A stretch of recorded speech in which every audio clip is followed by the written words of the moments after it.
وإن كنا جميع الذين محضرون فآية لهم الأرض ميتة وأحييناها وبثنا منها فمنه يأكلون فجعلنا فيها جنة من نخيل وأعناب وفجرنا فيها من العيون يأكلوا من ثمره وما عملت أيديهم أفلا سبحان الذي خلق الأزواج كلها مما تنبت الأرض ومن أنفسهم ومما لا يعلمون وآية لهم الليل والسبح والنهار فإذا هم مسلمون والشمس تجري لمستقر لها ذلك تقدير العزيز العليم والقمر قدرناه منازل فجعلناه كالعرجون القديم الشمس ينبغي لها أن تدرك القمر والليل سابق النهار بقدر يسبحون وآية لكم أنا أحلنا ذريتكم في الحكم المشحون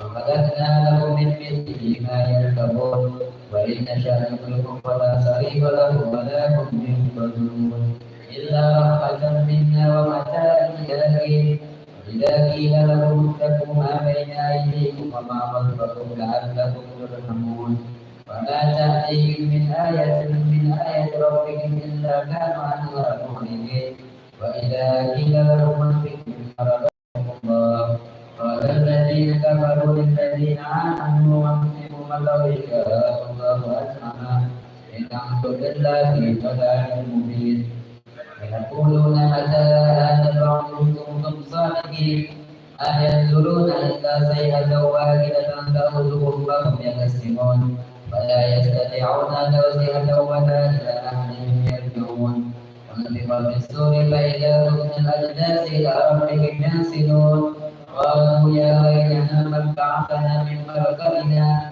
هذا ما وعد الرحمن وصدق المرسلون إن كانت إلا صيحة واحدة فإذا هم جميع الذين يحضرون فاليوم لا تظلم نفس شيئا ولا تجزون إلا ما كنتم تعملون إنا أصحاب الجنة في شغل فاكهون وأزواج في جدار على الأرائك متكئون فيها فاكهة ولهم ما يدعون سلام قولا من رب رحيم فاختاروا اليوم أيها المجرمون ألم أعهدكم يا بني آدم ألا تعبدوا الشيطان إنه لكم عدو مبين وأن اعبدوني هذا صراط مستقيم ولقد أضل منكم جبلا كثيرا أفلم تكونوا تعقلون هذه جهنم التي كنتم توعدون اصلوها اليوم بما كنتم تكفرون اليوم نختم على أفواههم وتكلمنا أيديهم ونشهد أرجلهم بما كانوا يكسبون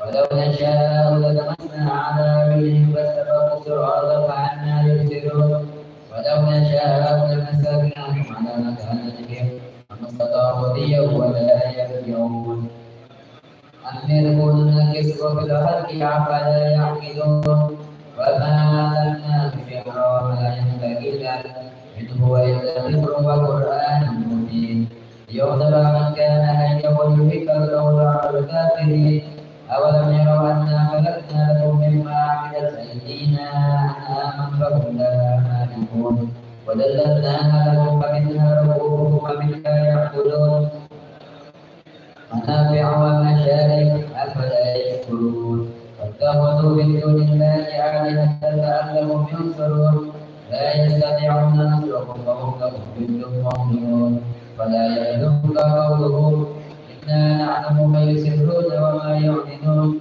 أولم يرى الإنسان أنا خلقناه من نطفة وهو خصيم مبين وضرب لنا مثلا ونسي الله قال من يحيي العظام وهي رميم قل يحيي الذي أنشأها أول مرة وهو بكل خلق عليم الذي جعل لكم من الشجر الأخضر نارا فإذا أنتم منه توقدون الذي خلق السماوات والأرض بقادر على أن يخلق مثله بلى وهو الخلاق العليم إنما أمره إذا أراد شيئا أن يقول له كن فيكون سبحان الذي بيده ملكوت كل شيء وإليه ترجعون صدق الله العظيم.